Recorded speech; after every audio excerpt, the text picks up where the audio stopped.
కొన్ని సందర్భాల్లో మరి ముఖ్యంగా ఎన్నికల సందర్భాల్లో అవి మున్సిపల్ ఎన్నికలు కావచ్చు, అసెంబ్లీ ఎన్నికలు కావచ్చు, పార్లమెంట్ ఎన్నికలు కావచ్చు, ఏ ఎన్నికలైనా కావచ్చు.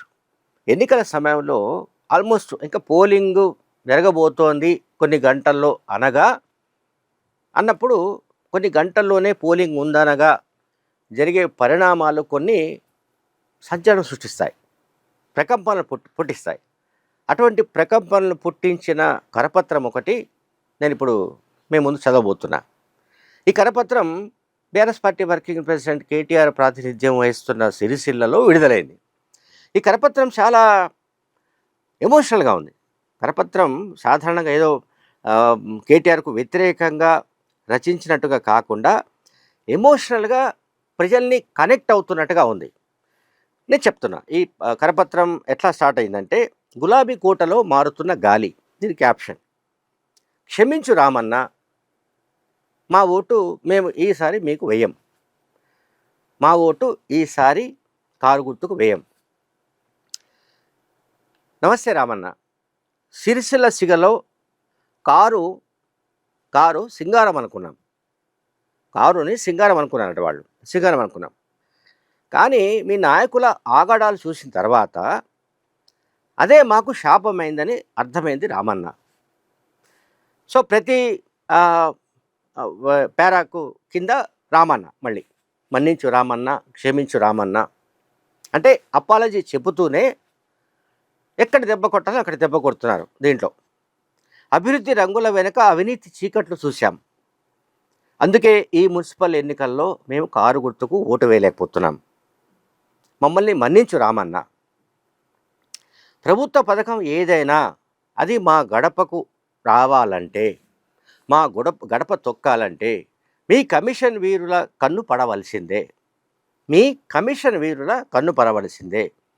సంక్షేమం పేరుతో మీరు పంపిన ప్రతి రూపాయిలో మీ నాయకులు జలగల్లా మా రక్తాన్ని పీల్చి పారేశారు.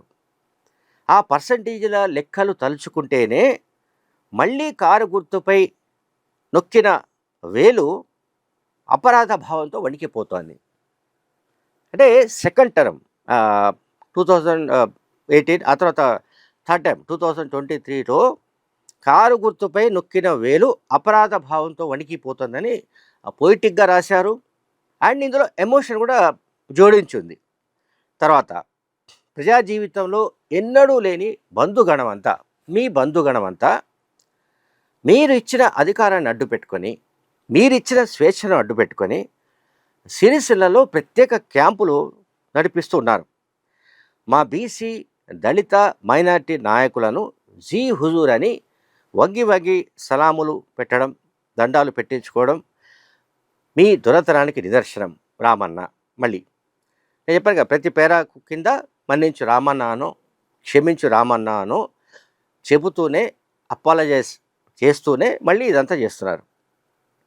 అధికారంలో ఉన్నప్పుడు ఇక్కడ అనధికార గుడారాలు వేసి మీ పేర్లు చెప్పుకుంటూ బతుకమ్మ చీరల కాంట్రాక్టుల్లో కూడా కోట్ల రూపాయల్లో మీ అనుచరులు నొక్కి పారేశారు. కోట్ల రూపాయలు అవినీతికి పాల్పడ్డారు. అభివృద్ధి ముసుగులో అటువంటి అవినీతి జాతర కూడా సిరిసిల్లలో మా కళ్ళ ముందు జరిగింది.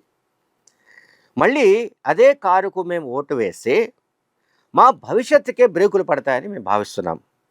మన్నించు రామన్న. అండ్ నువ్వు చాలా పెద్ద నాయకుడివి, మాకు అభ్యంతరం లేదు, మాకు అందులో ఏమీ వ్యతిరేకత ఏం లేదు. మీరు చాలా పెద్ద నాయకుడు, ఎప్పుడు బిజీగా ఉంటారు.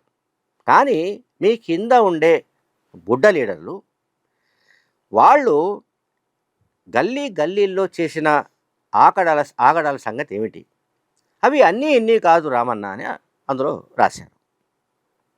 సెటిల్మెంట్లు, బెదిరింపులతో సామాన్యుని అడ్డుకున్న మీ చిట్టి కారు డ్రైవర్లను చూశాక అర్థమైంది మీ కారుకు బ్రేక్ లేదు, మీ చేతిలో అసలే స్టీరింగ్ లేదని కూడా అందులో మెన్షన్ చేశారు. అంటే కేసీఆర్ను ఉద్దేశిస్తూ ఇక్కడ మీరు పెద్ద నాయకుడే, కానీ మీ బుడ్డ లీడర్లు ఈ గల్లీల్లో, సిరిసిల్ల మున్సిపల్ గల్లీల్లో చేసిన ఆగడాలు, అఘాయిత్యాలు ఇవి అన్నీ కావని ఒకటి చెప్పారు. రెండోది, మీ చిట్టి కారు డ్రైవర్లు అంటే ఏవైతే కారు డ్రైవర్లు ఉంటారో అంటే ఆయన కాన్వాయ్కి సంబంధించిన డ్రైవర్లనండి, ఇంకా ఆయన అనుచరులనండి, వాళ్ళ అరాచకాలను కూడా ఇందులో ప్రస్తావించారు. అట్లాగే భూమి పుట్టినప్పటి నుంచి లేని దోపిడీని మీ హయాంలోనే చూశాం సిరిసిల్లలో. పేద ప్రజలకు చెందవలసిన భూములు మీ నాయకుల కబంధ హస్తాల్లోకి వెళ్ళాయి. నువ్వు కనీసం అటువంటి వాళ్ళను అంటే భూ కబ్జాదారులను కనీసం నువ్వు మందలించలేదు. మందలించకపోగా వాళ్ళని ఇంకా మీరు వెనకేసుకొచ్చారు. పేద ప్రజల సొంతింటి కళ్ళలు చేసి మీ అనుచరులు నిర్మించిన రియల్ ఎస్టేట్ సామ్రాజ్యాల సాక్షిగా ఈసారి మేము కారు గుర్తుకు ఓటు వేయలేకపోతున్నాము రామన్న, మమ్మల్ని మన్నించు.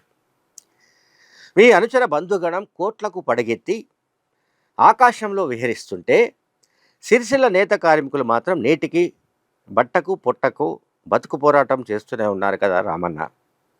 ఆకలి కేకల మధ్య మీ వైభవాన్ని చూడలేక మా నిరసనను మౌనంగా ఓటు ద్వారా మీకు తెలుపుతున్నాం రామన్న, మన్నించు రామన్న అని ఉంది. తర్వాత చివరిగా అంటూ, తప్పు మాదే రామన్న, మీ మీద అభిమానంతో ఓటేసి తప్పు చేశాం. చూడండి, ఇక్కడ మీ మీద అభిమానంతో ఓటు వేసి తప్పు చేశాం అంటే అసెంబ్లీలో గెలిపించి అని దీన్ని అర్థం చేసుకోవాలి. మీ రిమోట్ పాలన కోసం సిరిసిల్ల పట్టణ భవితవ్యాన్ని ఒక అనామకుడి చేతిలో పెట్టి ప్రగతిని పడక వేయించిన ఆ పాప పరిహారం కోసమే ఈసారి కారుకు దూరంగా ఉంటున్నామని చెప్పారు. అంటే మీ రిమోట్ పాలన కోసం అంటే సిరిసిల్ల మున్సిపాలిటీకి సంబంధించి గతంలో 2020లో జరిగిన ఎన్నికల్లో ఒక అనామకుడిని నిలబెట్టి గెలిపించి అతన్ని చైర్మన్ చేసి కేటీఆరే మొత్తం రిమోట్తో పరిపాలించినట్లుగా ఇక్కడ ఒక ఆరోపణ ఉంది. మమ్మల్ని మళ్ళీ మన్నించు రామన్న, మీరు మంచోళ్ళే. చూడండి, ఆయన ఏం అనట్లేదు, కేటీఆర్ ఏం అనట్లేదు. కేటీఆర్ను క్షమించమంటున్నారు, మన్నించమంటున్నారు. అదే సమయంలో మీరు మంచివాళ్లే, కానీ మీ నాయకులు మంచివాళ్ళు కాదు రామన్న. ఇట్లు ఆత్మగౌరవాన్ని కోరుకునే సిరిసిల్ల ఓటర్ అని కింద మెన్షన్ చేశారు. ఇది ఆ పాంప్లెట్లో. ఇది సరిగ్గా పోలింగ్కు కొన్ని గంటల ముందు ఇది రిలీజ్ అయింది. ఇది మామూలుగా వైరల్ కాలేదు, కొన్ని డిజిటల్ పత్రికల్లో కూడా వచ్చేయింది. అండ్ అక్కడ అంటే సిరిసిల్ల మున్సిపాలిటీ పరిధిలో అయితే పెద్ద ఎత్తున విస్తృతంగా వాట్సాప్ గ్రూపుల్లో దీన్ని పంపిణీ చేశారు. అంటే షేర్ చేసుకుంటూ పోయారు. వేల సంఖ్యలో, ఐ థింక్ లక్షల సంఖ్యలో కూడా వెళ్ళి ఉండొచ్చు. అంటే సిరిసిల్లలో విడుదలైన కరపత్రం మిగతా జిల్లాలకు కూడా వెళ్ళింది. ఇక్కడ నాకు అర్థమైంది ఏంటంటే, ఇది ఒక సిరిసిల్ల కాన్స్టిట్యూన్సీకి సంబంధించిన వ్యవహారమే కాదు.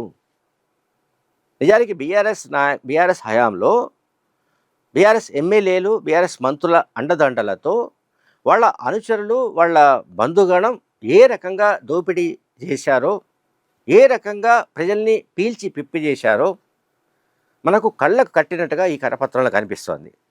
ఇది ఒక రామన్నకు పరిమితం కాదు, ఇది కేటీఆర్కు పరిమితమైన వ్యవహారం కాదు, ఇది సిరిసిల్లకు మాత్రమే పరిమిత వ్యవహారం కాదు. సో దాని నుంచి రియలైజ్ కావాల్సిన అవసరం అయితే బీఆర్ఎస్ పార్టీ నాయకులకు ఉంది. రియలైజ్ కావడం కాకపోవడం అనేది వాళ్ళ కర్మ. ఈ రియలైజ్ అయ్యి నిజంగానే మా అనుచరులు తప్పు చేశారనో, లేకుంటే మా వాళ్ళ వల్ల నష్టం జరిగిందనో, మా వాళ్ళు నిజంగానే భూములు కబ్జా చేశారనో, ఆ భూములన్నిటి మళ్ళీ ప్రభుత్వం స్వాధీనం చేసుకుంటుందనో ఈ రకమైన ప్రకటనలు చేయాలి, ఈ రకంగా ప్రజల్ని కన్విన్స్ చేయాలి. అట్లా జరిగితే తప్ప ఇటువంటి కరపత్రాలు కానీ, ఇటువంటి ప్రకటనలు కానీ మళ్ళీ రావని మనం అర్థం చేసుకోవచ్చు. Thank you very much.